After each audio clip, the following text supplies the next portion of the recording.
प्रचंड प्रेरणेची भावना असते.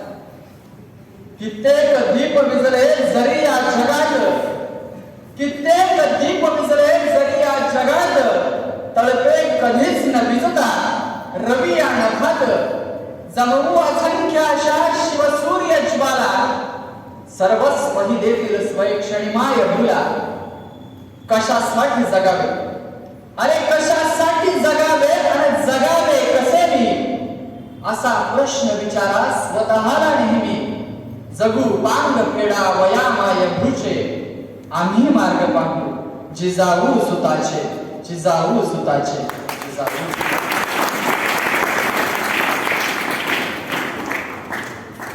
आदिशक्ती तुळजाभवानी माता, अखंड हिंदुस्थानचा आराध्य दैवत, विश्ववंदनीय छत्रपती शिवाजी महाराज, की 350 वर्षापूर्वी ज्या महामानवानं शून्यातून विश्व निर्माण करता येतं हे आम्हाला सिद्ध करून दाखवलं ते म्हणजे छत्रपती शिवाजी महाराज. ज्या मातेच्या मुशीतून स्वराज्याचं हे देखणं स्वप्न निर्माण झालं त्या राजमाता राष्ट्रमाता जिजाऊ माँसाहेब. आणि ज्या राजानं हे देखणं स्वप्न आपल्या खांद्यावरती लीलया केलेलं आणि ते स्वप्न जपण्यासाठी आपल्या प्राणांचीही आहुती दिली ते राजा शंभू छत्रपती. या तीनही महापुरुषांना प्रथमतः विनम्रपणे अभिवादन करतो.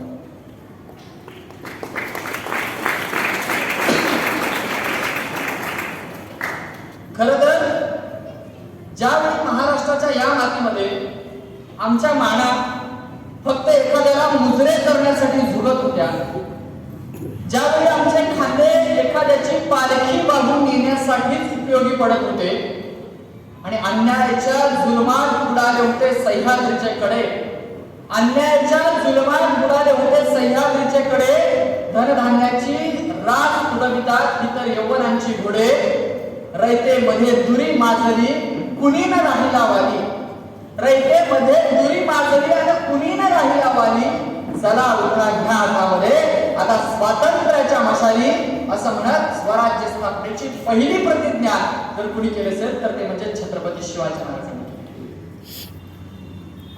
या महाराष्ट्राचा इतिहास बघत असताना आमचा महाराष्ट्र म्हणजे नवरत्नांची खाण, कर्मयोगांची कर्मभूमी, तपस्व्यांची तपोभूमी, कलावंतांची कलाभूमी, ज्ञानवंतांची ज्ञानभूमी, क्षत्रियांची रणभूमी आणि तशीच ती संतांची अभंगभूमी. महाराष्ट्राच्या याच मातीमध्ये आजपर्यंत अनेक राजे रजवाडे होऊन गेले, पण जनतेच्या अगदी तळाच्या पातळीवर मानवतेला माणुसकीची शिकवण देणारे राजे मात्र फार थोडे होऊन गेले आणि छत्रपती शिवाजी महाराज हे त्यांपैकी.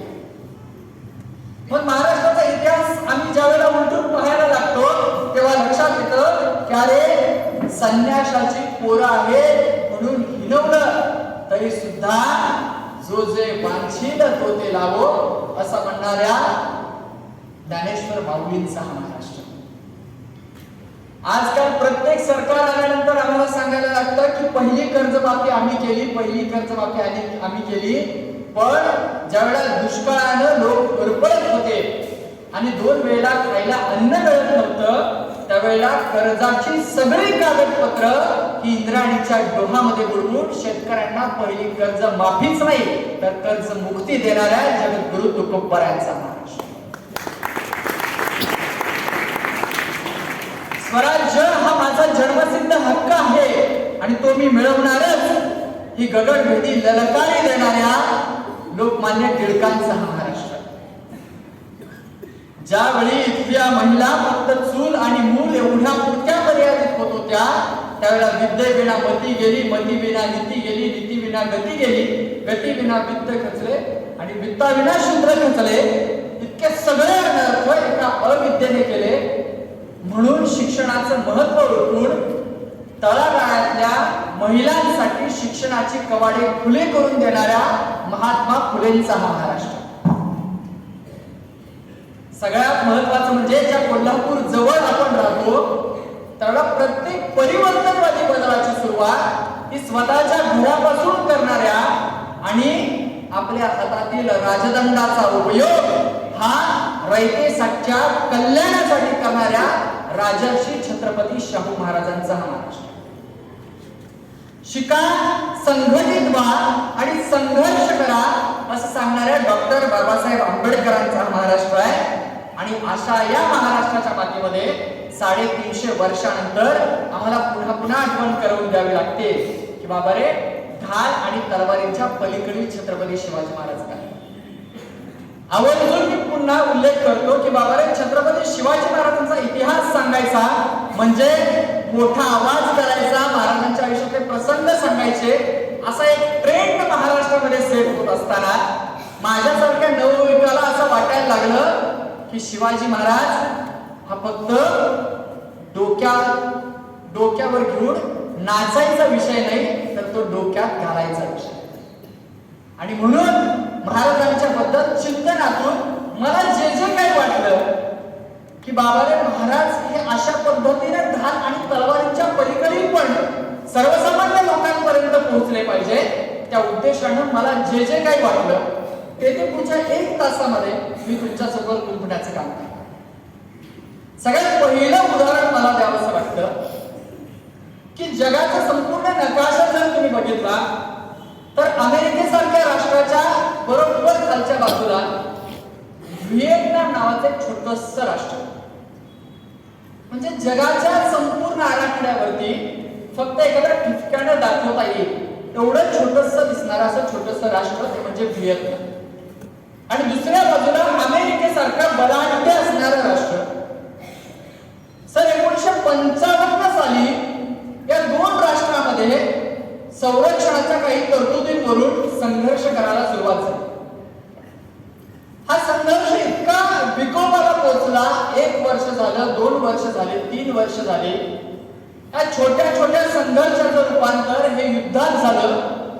आणि त्या काळामध्ये 1955 सुरू झालेला संघर्ष 1975 सालापर्यंत तसाच होता. आणि 20 वर्षानंतर या संघर्षामध्ये विजय मिळवणारं राष्ट्र हे अमेरिकेसारखं बलाढ्य असणारं अमेरिका नव्हती, तर ते होतं व्हिएतनाम नावाचं छोटंसं राष्ट्र. सगळ्या जगाला प्रश्न पडला की बाबा हे नेमकं कसं शक्य आहे, एका बाजूला बलाढ्य असणारं अमेरिकेसारखं राष्ट्र आणि दुसऱ्या बाजूला मात्र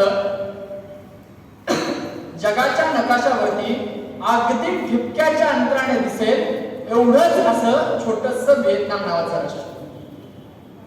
पत्रकार परिषदेमध्ये पत्रकारांनी प्रश्न विचारायला सुरुवात केली, त्यावेळी तिथल्या पत्रकारांना तिथल्या तर राष्ट्राध्यक्षांनी उत्तर दिलंच, पण त्याचबरोबर तिथले राष्ट्राध्यक्ष हो ची मिन्ह हे जेव्हा भारत भूमीवरती भारताच्या दौऱ्यावरती आले त्यावेळी त्यांनाही पत्रकारांनी प्रश्न विचारला की तुम्ही हे नेमकं कसं शक्य केलं.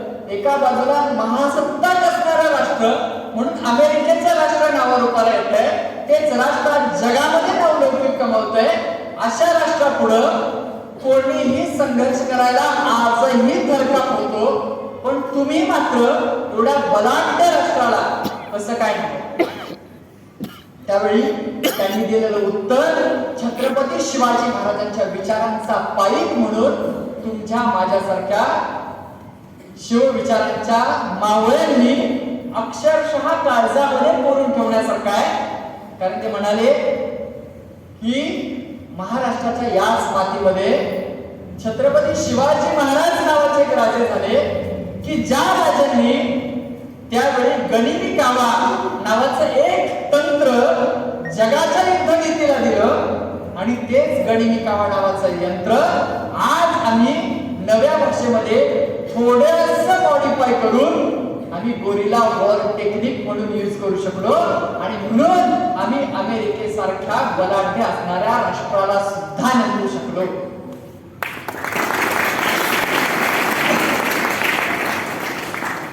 माझ्या राजाचा विचार हा 7 समुद्रावर पोहोचलेला मला दिसायला लागतो. जगाच्या युद्धनीतीमध्ये सुद्धा छत्रपती शिवाजी महाराजांच्या गनिमी काव्याचं तंत्र हे वापरलेलं पुराव्यानिशी आम्हाला सिद्ध होतंय. गुगल वरती आजही सर्च केलं तर तुम्हाला ही स्टोरी भेटेल, तिथल्या राष्ट्राध्यक्षांनी दिलेला तुम्हाला पुरावा भेटेल. हे कोणत्याही मनाच्या गोष्टी नाही, तर 7 समुद्र पार माझ्या राजाचा विचार पोहोचायला लागला. पण पण छत्रपती शिवाजी महाराजांची जयंती साजरी करत असताना आम्ही फक्त डीजे लावून नाचायला लागतो आणि त्यावेळी आम्हाला नाचून नाही तर छत्रपती शिवाजी महाराजांचा इतिहास आता वाचून साजरा केला पाहिजे हे सांगण्याची गरज वाटायला लागते आणि मग महाराजांचा हा विचार किती मोलाचा आहे आमच्या लक्षात. छत्रपती शिवाजी महाराजांच्या धान आणि तलवारीच्या पलीकडील छत्रपती शिवाजी महाराज सांगत असताना महाराजांच्याकडून मला सगळ्यात मोठा घेण्यासारखा सगळ्यात महत्वाचा गुण कोणता वाटतो तर ती म्हणजे महाराजांची असणारी दूरदृष्टी. तुम्हाला कसं शक्य आहे? आजकाल मला जर विचारलं की बाबा रे तासाभरानंतर तू काय करणार आहेस, उद्या तुझं नेमकं काय प्लॅनिंग आहे, या लहान सहान पोरांना विचारलं की बाबा रे तुम्हाला आयुष्यामध्ये नेमकं काय व्हायचं आहे, तुम्हाला करिअर कशात करायचं आहे, तर यांसारख्या प्रश्नांपैकी 90% प्रश्नांची उत्तरं आपल्याकडे नसतात. पण मला आयुष्याच्या नेमक्या कोणत्या टप्प्यावरती नेमकं काय करायचं आहे याचं अगदी अचूक नियोजन करणारा पहिला राजा कोण असेल तर ते म्हणजे राजाधिराज छत्रपती शिवाजी महाराज. आवर्जून शिवचरित्रातला पुन्हा एक संदर्भ द्यावासा वाटतो. ज्यावेळी रायगडावरती छत्रपती शिवाजी महाराजांचा राज्याभिषेकाचा सोहळा होता त्यावेळी 2 इंग्रज अधिकारी आधी आले होते.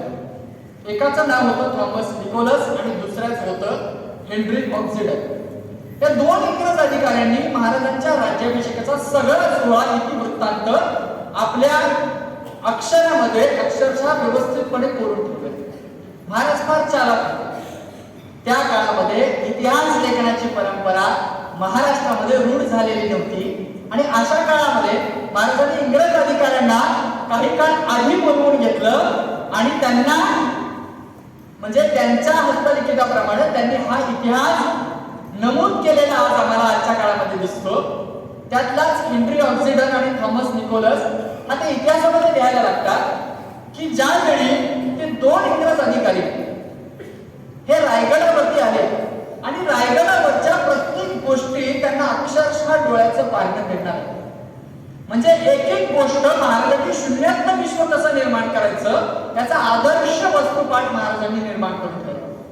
म्हणजे प्रत्येक गोष्टीबद्दल औत्सुक्य होतं, हे कसं निर्माण केलं, हे कसं निर्माण करू शकतो आणि सरदाराचं एक छोटंसं पोरगं स्वराज्य उभं करू शकतं ही गोष्ट फार आश्चर्यचकित होती. आणि त्या काळामध्ये एक गोष्ट मात्र अशी होती की जी गोष्ट त्यांना फार आश्चर्यचकित करणारी होती ती म्हणजे एवढ्या भल्या मोठ्या गडावरती त्यांना राज्याभिषेक सोहळ्याला हत्तींचं प्रमाण हे जास्त दिसत.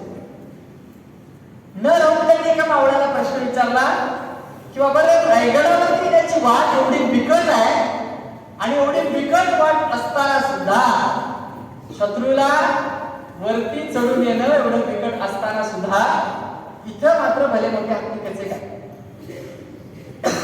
सुरक्षेच्या दृष्टीनं त्यावेळी मुख्य दरवाजा होता. हा मुख्य दरवाजा पण अरुंद होता कारण शत्रू त्यावेळी सहजपणे किल्ल्यावरती आक्रमण करू शकू नये यासाठी सगळी युद्धनीती महाराजांनी अवलंबलेली होती. त्या मावळ्याला तो प्रश्न विचारल्यानंतर तो म्हणतो माझं मला याचं काही उत्तर माहिती नाही, तुम्ही एक काम करा, तुम्ही आमच्या सरदारांना जाऊन विचारा की नेमकं कसं शक्य आहे. त्यावेळी सरदारांना जाऊन परत हे थॉमस निकोलस आणि हेनरी ऑक्सिडन प्रश्न विचारतात की रायगडावर येण्याची वाट एवढी अरुंद आहे, इथं सहजासहजी माणूस येऊ शकत नाही, पण इथं भले मोठे हत्ती कसे का? सरदारांना पण याचं उत्तर माहिती नसतं. ते म्हणतात आमच्या अष्टप्रधान मंडळातल्या एका मंत्र्यांना जाऊन तुम्ही विचारा की बाबा हे कसं शक्य आहे. पुन्हा हे 2 इंग्रज अधिकारी त्यांच्या इतिवृत्तांतामध्ये लिहून ठेवतात बरं काही वाक्य, जे मी मनाने सांगत नाही. पावल्यांना मावळ्यांना भेटले, पहिल्यांदा सरदारांना भेटले तर अष्टप्रधान मंडळातल्या एका मंत्र्यांना ज्यावेळेला भेटतात त्याला मंत्र्यांना सुद्धा प्रश्न विचारतात की बाबा रे रायगडावरती येण्याची वाट एवढी बिकट आहे, सर्वसामान्य माणूस इतक्या सहजासहजी तिथे येऊ शकत नाही आणि असं असताना सुद्धा इथं एवढे मोठे हत्ती एवढ्या राज्याभिषेक सोहळ्याला कसे काय उपस्थित? त्यावेळी मात्र त्या मंत्र्यांना त्या गोष्टीचं उत्तर माहिती असतं. पण महाराजांच्या स्वराज्यातली निष्ठा बघा, ही निष्ठा अशी असते की त्यावेळेला ते मंत्री म्हणतात याचं उत्तर मला ठाऊक आहे, पण माझ्या राजाच्या पूर्वपराणीशिवाय मी तुम्हाला या प्रश्नाचं उत्तर देऊ शकतो.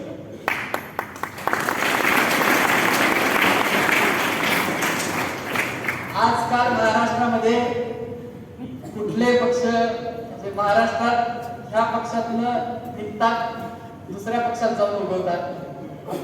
म्हणजे असं सगळं वातावरण असताना निष्ठा काय असावी याचं मूर्तिमंत उदाहरण आम्हाला महाराजांच्या स्वराज्यामध्ये सापडतं.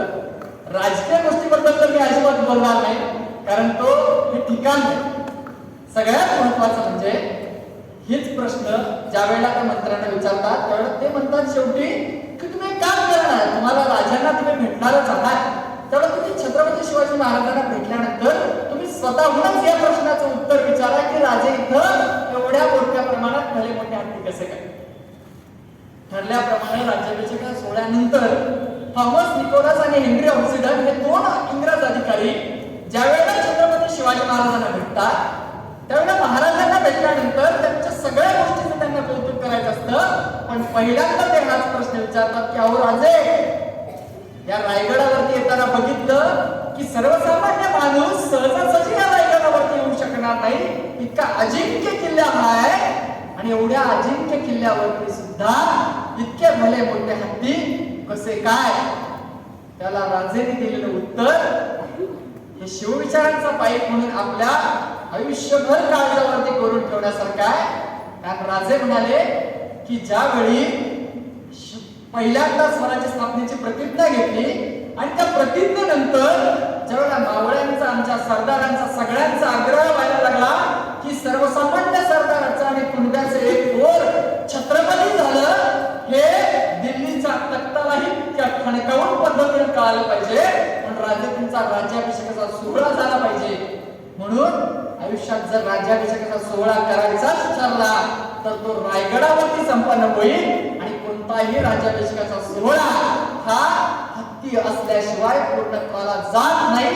म्हणून हत्तीची पिल्लं ज्यावेळेला जन्मल्या लहान होती ना, त्याच वेळी ती गडावरती आणण्यात आली आणि म्हणून आज हा राज्याभिषेकाचा सोहळा झाला.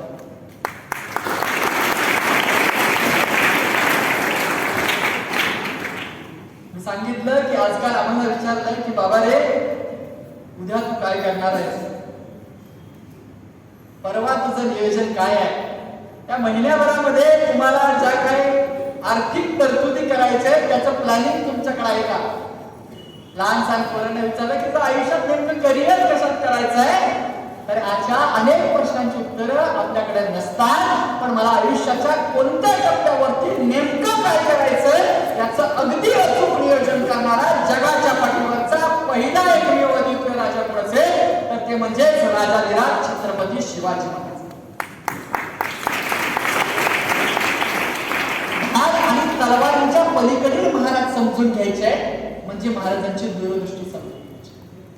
सगळ्यात पहिली गोष्ट म्हणजे महाराजांची दूरदृष्टी आपल्याला शिकता आली पाहिजे. किमान आपल्याला आयुष्यात काय करायचंय एवढं जरी आपण आपल्या आयुष्यामध्ये चंग बांधू शकलो, लहान लहान मुलं मला आयुष्यात करिअर नेमकं कशात करायचंय एवढं आपल्या मनाशी आज ठामपणे जर तुम्ही ठरवू शकला तर या सगळ्या व्याख्यानमालेचं सार्थक झालं असं पहिली गोष्ट आठवायची. दुसरं सगळ्यात महत्वाचं म्हणजे महाराजांच्या जर तुम्ही राजपुत्र बघितले तर राजपुत्रामध्ये महाराज द्यायला लागतात की प्रतिपचंद्र लेखेवर वर्धिष्णू विश्ववंदिता शासून शिवसैस्या मुद्रा भद्राय. महाराजांच्या राज्याचं किंबहुना स्वराज्याचं सगळ्यात मोठं ध्येय कोणतं होतं तर ते सर्वांस पोटास लावणे आहे. महाराष्ट्रामध्ये किंवा संपूर्ण भारताचा इतिहास बघितला तर अशा फार कमी राजवटी आहेत की ज्या राजवटी ह्या लोकांच्या कल्याणासाठी उभा आहेत. छत्रपती शिवाजी महाराजांनी निर्माण केलेलं स्वराज्य हे लोकांच्या कल्याणासाठी उभा केलेलं होतं, माणूस उभारण्याचं काम होतं. आणि म्हणून माणसं जपावी कशी हे छत्रपती शिवाजी महाराजांचे म्हणजे ज्या वेळेला अफजल खान हा स्वराज्यावरती चालून आलेला होता त्यावेळेला कितीचं सैन्य घेऊन आलेलं होतं, जवळजवळ 2 लाख. महाराजांच्याकडे असणारं सैन्य किती होतं, फक्त 2000. एवढं असताना सुद्धा इतिहासकार नोंद करून ठेवतात की एवढ्या मोठ्या प्रतापगडाच्या युद्धानंतर महाराजांच्याकडून धारातीर्थी पडलेल्या मावळ्यांची संख्या ही फक्त आणि फक्त 15 होती. ज्यावेळेला शाहिस्तेखान या स्वराज्यावरती चालून आलेला होता, त्याला शाहिस्तेखान 60,000ची फौज घेऊन आलेला होता. महाराज फक्त 700च्या तुकडीनिशी गेले होते आणि त्यानंतरच्या काही खटापटीमध्ये मारल्या गेलेल्या लोकांची संख्या फक्त 50 होती. माणसं जपावी कसली हे छत्रपती शिवाजी महाराजांच्याकडून. आज सहजपणे आपण एकमेकांना असंचपणे मोठ्याने बोललो की तो माणूस सहजपणे तुटतो, पण माणसं जपावी कशी हे महाराजांच्याकडून शिकावं. आवर्जून पुन्हा एकदा शिवचरित्राचा संदर्भ मला सांगावासा वाटतो की एकदा कुतुबशाहाच्या दरबारामध्ये एक मैफिल रंगली आणि त्या मैफिलीमध्ये कुतुबशहाने मदमत्त हत्तीला सोडलं आणि सांगितलं की या मदमत्त हत्तीला जो कोणी वश करू शकेल तो जी किंमत मागेल तेवढी सगळी किंमत द्यायला मी तयार. सगळ्यांना प्रश्न पडला की एवढा भला मोठा मदमत्त हत्ती की या मदमत्त हत्तीला वश करणं आजपर्यंत इतिहासात कुणाला जमलं नाही. असा मदमत्त हत्ती पुढे सोडलाय. महाराजांना प्रत्येक जण म्हणायला लागला, राजे मी जातो, ही कामगिरी मी पार पाडतो, मला ही कामगिरी द्या. त्याला शरीर यष्टीनं अगदी साध्या सुध्या असणाऱ्या येसाची कंकांकडे महाराज इशारा करतात आणि सांगतात की तुम्ही जावा आणि तुम्ही ही मोहीम फत्ते करा. त्या मदमत्त हत्तीला तुम्ही वश करा. मदमत्त हत्ती शेवटी सोंडे धरून फक्त फेकून जरी दिलं तरी हाड सुद्धा सापडणार नाही अशी अवस्था करणारा मदमत्त हत्ती एका बाजूला आणि दुसऱ्या बाजूला मात्र येसाची कंक. झटापट सुरू होते. 5 मिनिटं होतात, 10 मिनिटं होतात, 10 मिनिटं, 15 मिनिटं तुंबळपणे त्यांची झटपट सुरू होते आणि सरते शेवटी आपल्या चलाखीनं येसाची कंक त्या हत्तीच्या सोंडेवरती वार करतात आणि तो मदमत्त हत्ती बसतो. सगळ्या सभागृहाला अक्षरशः आश्चर्यचकित होतं. ते येसाची कंकांना गळ्यातली माळ तुमच्या काढतो, अंगावरती भिरकावतो आणि म्हणतो की अरे तू शिवाजीकडे नेमकं काय करतोय? तू माझ्या राज्यात ये, तुला मी वतनदारी देतो, तुला जहागीर देतो.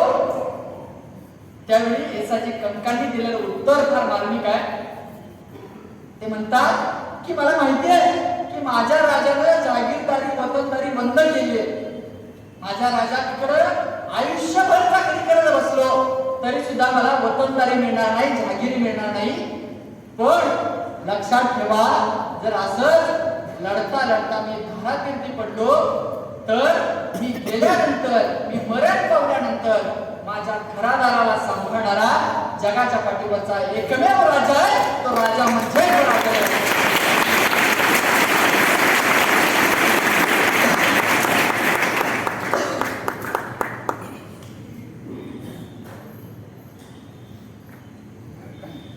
माणसं जपावी कशी आणि स्वराज्य उभं कशासाठी करावं याचं उत्तर आम्हाला राजाने दिलं. विचार करा ना, एका बाजूला एवढे सगळे मोठी खटाटोप करत असताना ज्यावेळी 23 किल्ले औरंगजेबाला द्यायची वेळ आली त्यावेळेला काय वाटलं असेल छत्रपती शिवाजी महाराजांना? म्हणजे एक एक मावळा गमावत अगदी तळहाताच्या फोडाप्रमाणे हे स्वराज्य उभा केलं आणि एवढं मोठं स्वराज्य उभा केल्यानंतर आता मात्र पुरंदरच्या तहामध्ये 23 किल्ले आपल्या औरंगजेबाला देतोय. त्यावेळेला महाराजांना काय वाटायचं? अशा अवस्थेत महाराज संभाजी महाराजांना सुद्धा घेऊन आग्र्याला गेले होते आणि संभाजी महाराजांना घेऊन महाराष्ट्रातल्या या मातीतून आग्र्यापर्यंत जात असताना संभाजी महाराजांना काहीतरी महाराजांनी सांगितलं असेल. आजच्या पालकांना, मुलांना काय शिकवण द्यावी पालकांनी, हे फार महत्वाची गोष्ट आहे. महाराज असं म्हटलं असतील का की बाबा आजपर्यंत महाराजांनी, संभाजी महाराजांना सांगितलं असेल की आजपर्यंत तुम्ही जिंकणं बघितलं, आजपर्यंत प्रत्येक गोष्टीमध्ये तुम्ही जिंकणं बघितलं, पण तुम्ही संघर्ष करणं नाही बघितलं. हा संघर्ष करणं काय आहे हे वय वर्ष 9 असणाऱ्या संभाजी महाराजांच्या मनामध्ये छत्रपती शिवाजी महाराजांनी आणि महाराष्ट्राच्या मातीपासून ते आग्र्यापर्यंत जात असताना बाप लेकामध्ये काही ना काहीतरी संवाद झाला असेल. महाराज काय मांडले असतील, आपण फार मोठं स्वराज्य उभं केलंय, आपलं स्विस बँकेत अकाउंट आहे, त्याचा पासवर्ड तुला सांगून ठेवतो,